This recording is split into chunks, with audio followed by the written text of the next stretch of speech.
Hello students, सभी को मेरा नमस्कार। प्यारे बच्चों, घर की याद कविता जो आजकल पढ़ाई जा रही है उसके बेटा अगला काव्यांश पढ़ते हैं, ध्यान से समझें।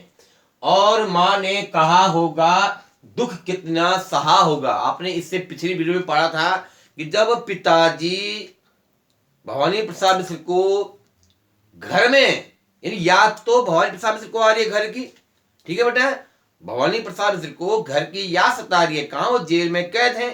उनको मन ही मन ऐसा लगा कि मेरे पिताजी मेरी अनुपस्थिति में क्या सोच रहे होंगे, यानी वो अपने पिताजी के क्रियाकलापों को जेल में याद कर रहे थे पिछली वीडियो में। अब जब भवानी प्रसाद जी ने ये कहा कि मेरे पिताजी मेरी अनुपस्थिति में क्या क्या कह रहे होंगे, सोच रहे होंगे, ठीक है बेटा, उसे आगे अब उन्हें माँ ने क्या समझाया होगा। जब पिताजी को मेरी चिंता सता रही होगी तो मेरी माँ के द्वारा मेरे पिताजी को किस प्रकार समझाया गया होगा, ये आज हम इस काव्यांश में पढ़ेंगे। लिखा है बेटा, और माँ ने कहा होगा, यानी जब मेरी अनुपस्थिति में मेरे पिताजी काफी दुखी महसूस हो रहे होंगे।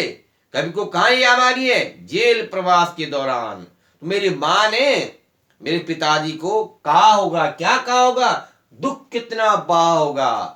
उस समय मेरी मां की आंखों में भी काफी दुख प्रकट हो रहा होगा।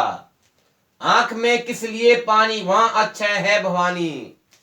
मेरी मां के द्वारा मेरे पिताजी को यह समझाया गया होगा कि हे भवानी के पिताजी, आपकी आंखों में ये अश्रुधारा क्यों आ रही है, आपकी आंखों में आंसू क्यों बह रहे हैं। वहां अच्छा है भवानी, हमारा बेटा भवानी जेल में है, लेकिन अच्छा ही होगा। वो देश की आजादी के सहयोग के लिए, देश की आजादी में अपना योगदान देने के लिए ही वहां पर है, तो अच्छा ही होगा, सकुशल होगा।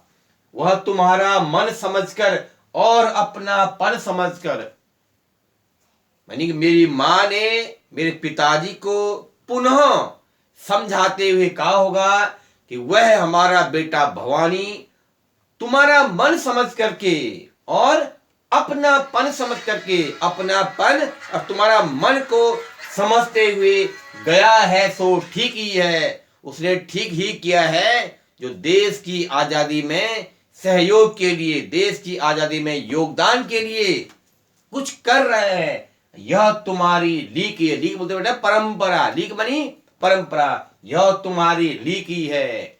और हमारा बेटा भवानी ये जेल में है, कारागार में है, कारावास में है, यह तुम्हारे द्वारा बताई गई परंपरा ही है। क्योंकि तुम ही कहते थे कि देश को स्वतंत्रता दिलाने के लिए, स्वतंत्र करने के लिए युवाओं को, साहित्यकारों को योगदान देना चाहिए। इसलिए हे भवानी के पिताजी, भवानी ने यह तुम्हारे द्वारा बताई गई परंपरा ही निभाई है। वो जेल में है और जेल में रहते हुए कुछ कर रहा है, मानी योगदान दे रहा है देश की आजादी के लिए। तो बेटा ऐसा आपको समझ में है। कोई भी समस्या हो आप हमें प्रश्न पूछें। धन्यवाद।